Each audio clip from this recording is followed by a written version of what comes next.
People are not lazy or busy.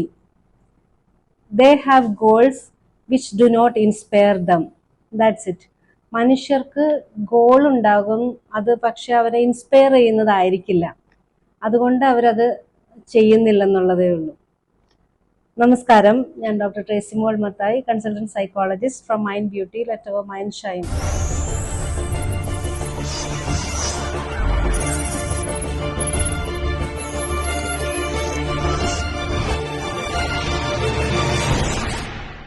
അപ്പം emotional care, self care ചെയ്യുന്ന കാര്യങ്ങൾ, physical, mental, emotional and spiritual aspects എങ്ങനെ care ചെയ്യാം എന്നുള്ള കാര്യങ്ങൾ പറയുകയാണ്.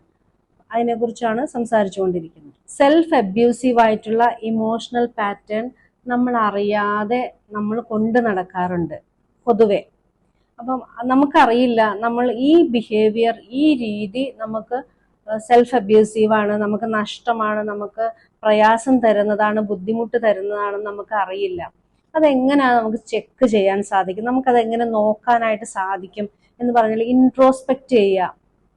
നമ്മൾ ആത്മശോധന എന്നൊക്കെ പറയില്ലേ, നമ്മൾ നമ്മളെ തന്നെ ഒന്ന് ചെക്ക് ചെയ്ത് നോക്കുക, അത് എങ്ങനെയാണ് എന്നുള്ളത്. അതിന് നമുക്ക് ചില ഇൻഡിക്കേഷൻസ് ഉണ്ട്. ഇപ്പം നമ്മൾ എത്രമാത്രമാണ് നമ്മുടെ പെയിൻ, സ്ട്രെയിൻ, വിഷമം, ദേഷ്യം, ബുദ്ധിമുട്ട്, അസ്വസ്ഥത, ഈ വക കാര്യങ്ങൾ മനസ്സിലൂടെ എങ്ങനെ പോയിക്കൊണ്ടിരിക്കുന്നു, എങ്ങനെ ഇത് മനസ്സിന് ഒന്നും ചെയ്യാൻ തോന്നാത്തൊരവസ്ഥ, ആകെ ദേഷ്യം, പ്രയാസം, അല്ലെങ്കിൽ ഇൻസെക്യൂർ ഫീലിങ്സ്, പേടിയാകുന്നു, മുന്നോട്ട് ആലോചിച്ച്, ജീവിതത്തിനെ ആലോചിച്ച്, ഇങ്ങനെയുള്ള കാര്യങ്ങൾ ഓരോ മനസ്സുകളിലും വ്യത്യസ്തമായ രീതിയിൽ പ്രവർത്തിച്ചു കൊണ്ടിരിക്കും.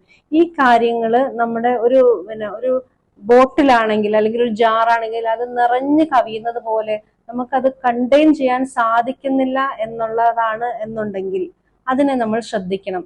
നമ്മുടെ ഫാമിലി ലൈഫിനെ, നമ്മുടെ വർക്ക് ലൈഫിനെ, നമ്മുടെ ഫ്രണ്ട്സുമായിട്ടുള്ള ഇന്ററാക്ഷനെ, നമ്മുടെ സോഷ്യൽ ലൈഫിനെ എല്ലാം ബാധിക്കുന്ന രീതിയിൽ ഈ ഡിസ്റ്റർബൻസ് നമുക്ക് ഉണ്ട് എന്നുണ്ടെങ്കിൽ നമ്മൾ തീർച്ചയായിട്ടും പ്രൊഫഷണൽ ഹെൽപ്പ് എടുക്കണം. ആ രീതിയിൽ അല്ല എങ്കിൽ നമുക്ക് എങ്ങനെയും മാനേജ് ചെയ്യാനായിട്ട് സാധിക്കും.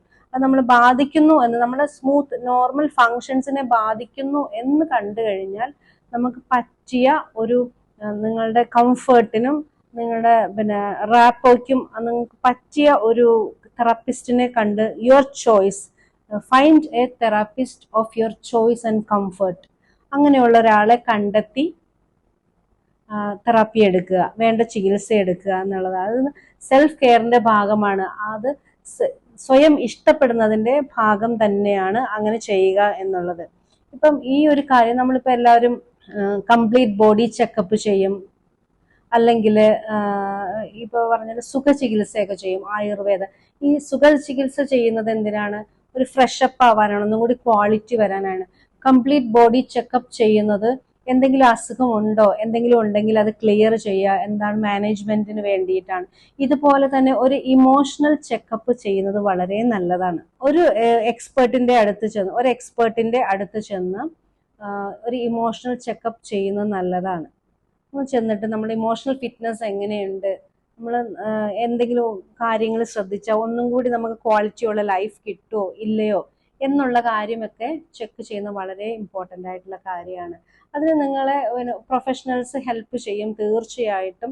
നമുക്ക് അതിന്റെ ഫലം എങ്ങനെയാണെന്ന് വെച്ച് കഴിഞ്ഞാൽ, അതിന്റെ ഗുണം എങ്ങനെയാണെന്ന് വെച്ച് കഴിഞ്ഞാൽ, നമുക്ക് ഇപ്പം ഒരു ദേഷ്യം വരുന്ന ഒരു പോയിന്റ് അത് കുറച്ചും കൂടി എക്സ്റ്റെൻഡ് ചെയ്ത് കിട്ടും, സങ്കടം വരുന്ന ഒരു പോയിന്റ് കുറച്ചും കൂടി എക്സ്റ്റെൻഡ് ചെയ്ത് കിട്ടും, പേടി തോന്നുന്ന പോയിന്റ് കുറച്ചും കൂടി എക്സ്റ്റെൻഡ് ചെയ്തിട്ടും. അതായത് നമുക്കിപ്പോൾ ഒരു കാര്യം കണ്ട ഉടനെ പേടിയാകുകയാണെങ്കിൽ കുറച്ചും കൂടി ഹോൾഡ് ചെയ്യാനായിട്ട്, കുറച്ചും കൂടി അതിനെ നേരിടാനുള്ള കാര്യം നമ്മുടെ ഇമോഷണൽ ഫിറ്റ്നസ്, വൈകാരിക ആരോഗ്യമുണ്ടെങ്കിൽ നമുക്ക് സാധിക്കുന്നതാണ്. അപ്പൊ അതുപോലെ ഒരുപാട് അസുഖങ്ങളിൽ നിന്നും മാറി നിൽക്കാനും അത് നമ്മളെ സഹായിക്കും. ഒരുപാട് കാര്യങ്ങൾ, അല്ലെങ്കിൽ സൈക്കോസൊമാറ്റിക് ഡിസീസസ്, ടെൻഷൻ കൊണ്ട്, സ്ട്രെസ് കൊണ്ട് വരുന്ന ഒരുപാട് രോഗങ്ങൾ നമുക്ക് വരും. അപ്പൊ ഇങ്ങനെയുള്ള കാര്യങ്ങളിൽ നിന്ന് മാറി നിൽക്കാനായിട്ട്, ഇങ്ങനെയുള്ള കാര്യങ്ങൾ ഇല്ലാതിരിക്കാനായിട്ട് ഇമോഷണൽ ഫിറ്റ്നസ് നോക്കുന്നത് വളരെ നല്ലതാണ്. നമ്മൾ ഏറ്റവും അവഗണിച്ചിട്ടിരിക്കുന്ന ഒരു ഭാഗമാണ്. നമ്മൾ ഒരുപാട് വലിയ വീടുകൾ പണിയും, ഒരുപാട് നല്ല വണ്ടികൾ മേടിക്കും, വലിയ പൊസിഷൻസ് ഉണ്ടാക്കാൻ നോക്കും, കുറെ മണി ഉണ്ടാക്കാൻ നോക്കും, എല്ലാ കാര്യങ്ങളും ചെയ്യും. പക്ഷെ നമ്മൾ നമ്മുടെ വൈകാരികമായ ആരോഗ്യത്തിന് വേണ്ടി, ഇമോഷണൽ ഫിറ്റ്നസിന് വേണ്ടി ഒന്നും ചെയ്യുന്നില്ലെന്നുള്ളതാണ്. നമ്മൾ സ്വയം ജീവിതം ആലോചിക്കുമ്പോഴും നമ്മളെ ക്ലയൻസിലൂടെ, നമ്മളെ ചുറ്റുവട്ട ആൾക്കാരിലൂടെ പോകുമ്പോൾ അവരുടെ പ്രശ്നങ്ങളെല്ലാം ഡീൽ ചെയ്യുന്ന കാര്യം നോക്കുമ്പോൾ ഈ ഒരു ഏരിയ തീർത്തും അവഗണിച്ചിട്ടിരിക്കുകയാണ്. ഈ ഒരു ഏരിയ അഡ്രസ്സ് ചെയ്തെങ്കിൽ മാത്രമേ നമുക്ക് ക്വാളിറ്റിയോടുകൂടിയുള്ള ഒരു സമാധാനത്തോടു കൂടി ജീവിക്കാൻ സാധിക്കുകയുള്ളൂ. ഇപ്പം സമാധാനത്തോടു കൂടി ഒന്ന് പൊട്ടിക്കരയണമെങ്കിൽ പോലും നമുക്കൊരു മനസമാധാനമുള്ള ഒരു അന്തരീക്ഷം വേണമെന്ന് പറയും. അതായത് നമ്മൾ നമ്മുടെ ചിലവിൽ നമ്മുടെ ആ ഒരു തൻ്റെതായ ഒരിടം എന്ന് പറയുന്നത്, തൻ്റെടം എന്ന് പറയുന്ന ഒരു നെഗറ്റീവ് വേർഡായിട്ടാണ് പറയുന്നത്. പക്ഷെ തൻ്റെടം എന്നുള്ളത് വളരെ പോസിറ്റീവ് ആയിട്ടുള്ള ഒരു സെൻസിൽ എടുക്കുകയാണെങ്കിൽ തൻ്റെതായ ഒരിടം, നമ്മുടെ ഓൺ സ്പേസ്, നമ്മുടെ ഒരു ടെറിട്ടറി, നമ്മുടെ ഒരു സ്പേസ് എന്ന് പറയുന്നത് അത് ഓരോ വ്യക്തികൾക്കും ആവശ്യമുള്ളതാണ്, ഇമ്പോർട്ടൻ്റ് ആണ്, അവരുടെ അവകാശമാണ്. ആ ഒരു സ്പേസിൽ നിന്നുകൊണ്ട് നമ്മളെ mental, emotional, physical and spiritual aspects care ചെയ്യാൻ സാധിക്കണം. അങ്ങനെ സാധിക്കണമെങ്കിൽ തൻ്റെതായ ഒരിടം, തൻ്റെ ഇടം നമുക്ക് വേണം. അത് ഒരിക്കലും ഇപ്പൊ സാധാരണ നമ്മൾ നാട്ടു രീതിയിൽ പറയുന്നത് പോലെ അവളൊരു തൻ്റെടിയാണ്, അവനൊരു തൻ്റെടിയാണ്, ഒരു മോശം വാക്കല്ല. തൻ്റെതായ ഇടം, അവനവന്റെ ഒരു സ്പേസ് എന്നുള്ളത് മാത്രമേ അതിൽ മീനിങ് ഉള്ളൂ.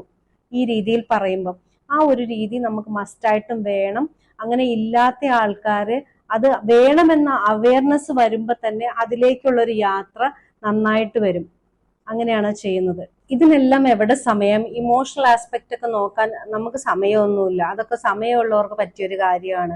ജീവിക്കാൻ പോലും ഇവിടെ സമയമില്ല. രണ്ടറ്റം കൂട്ടിമുട്ടാൻ നമ്മൾ വളരെയധികം വിഷമിക്കുകയാണ്.